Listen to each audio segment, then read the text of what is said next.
आज 22 अक्टूबर और 22 अक्टूबर से बेसिक शिक्षा विभाग से संबंधित जो भी इम्पोर्टेंट न्यूज़ हैं उनको हम देखेंगे। तो सबसे पहले बीएड की खाली सीटों पर दाखिले के लिए पूल काउंसलिंग आज से शुरू हो गई है और इसका परिणाम 27 को आ जाएगा।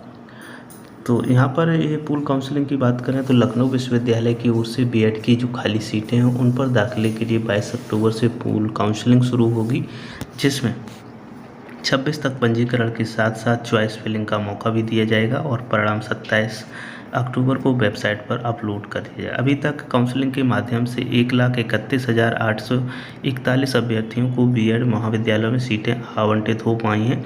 शेष 1,19,284 सीटें अब तक खाली हैं।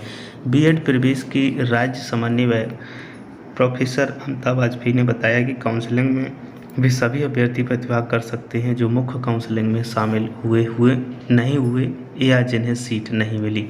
इसके अलावा वे भी शामिल हो सकेंगे जिन्हें सीट तो आवंटित हुई लेकिन शेष शुल्क नहीं जमा कर पाए।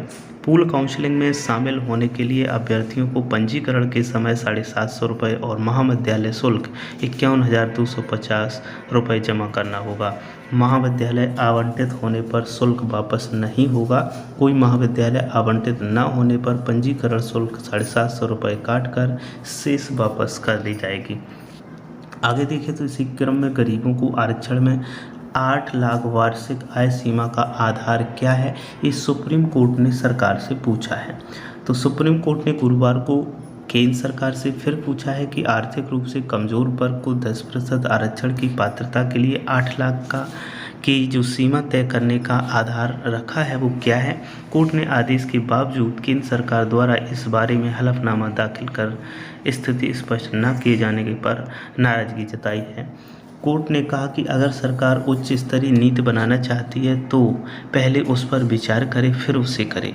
कोर्ट ने सरकार से इस बारे में कई सवाल पूछे। सरकार ने हलफनामा दाखिल करने के लिए थोड़ा समय मांगते हुए कहा कि ड्राफ्ट तैयार है, 2-3 दिन में हलफनामा दाखिल कर दिया जाएगा। कोर्ट मामले पर 28 अक्टूबर को फिर सुनवाई करेगा।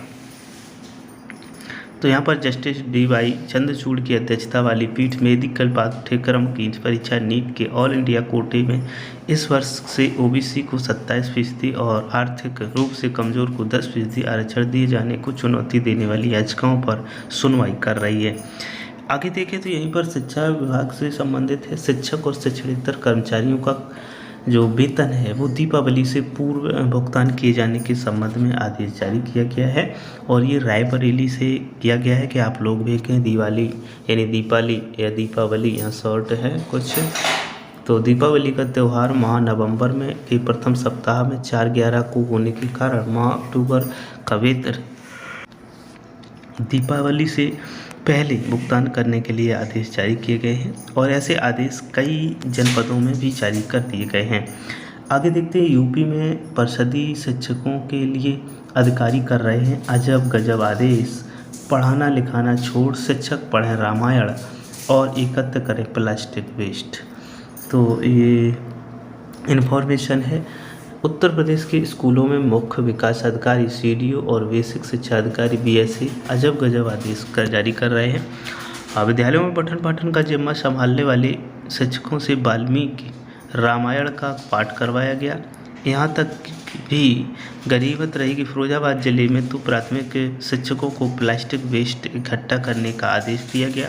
हालांकि शिक्षकों के विरोध पर फिरोजाबाद के BSc ने आदेश संशोधित कर दिया। इन मामलों पर शिक्षा विभाग का कोई अफसर इस पर कुछ भी कहने को तैयार नहीं है। तो ऐसी घटनाएं लगभग ये चलती ही रहती हैं, हर जनपद में देखने को मिल जाती हैं। आगे देखें तो 25 अक्टूबर से बेसिक के स्कूलों में लागू हुआ प्रार्थना पंचांग। तो ये फतेहपुर में 25 अक्टूबर से शुरू हो रही प्रार्थना का पंचांग कार्यक्रम की रूपरेखा को तय करने के लिए DM अपूर्वा दुबे ने विकास भवन सभागार में बैठक बुलाई है। CDO सत्यप्रकाश और तीनों तहसीलों के SDM सहित विभागाध्यक्षों के संग बैठक करके उन्होंने खुद के द्वारा तैयार किए गए नवाचार उन्मुखीकरण कार्यशाला में योजना की सफलता के लिए टिप्स दिए। कहा कि अच्छा काम करने वालों का न्याय पंचायत स्तर पर चयन होगा और सोमवार को संबंधित शिक्षक शिक्षिकाओं को सम्मानित भी किया जाएगा। डीएम ने अफसरों को निर्देशित किया कि वह परिषदीय विद्यालय, कस्तूरबा गांधी आवासीय बालिका विद्यालय की प्रार्थना सभा में हिस्सा लें और सीडीओ ने कहा कि सभी अधिकारियों को कार्यक्रम का हिस्सा हैं, प्रार्थना सभा में पहुंचें और रिपोर्ट तैयार करें, सुधार के लिए सुझाव दें। इसके लिए वीडियो सहित सभी अफसर पूरे मनोनयन से योगदान देंगे। बीएससी संजय कुमार कुशवाहा ने बताया कि डीएम के द्वारा नवाचार किया जा रहा है, जिसमें प्रार्थना सभा में बच्चों को प्रतिदिन महापुरुषों का जीवन वृत्त बताया जाए, बच्चों में साफ सफाई के लिए प्रेरित किया जाए। इसके साथ ही बच्चों से शब्दों को शुद्ध उच्चारण करवाया जाएगा। बच्चे घर में किस समय पढ़ाई करते हैं, किस समय खेलते हैं, फिर उसमें सुधार करवाया जाए। यह कार्यक्रम प्रतिदिन 9 बजे प्रार्थना सभा में किए जाएंगे।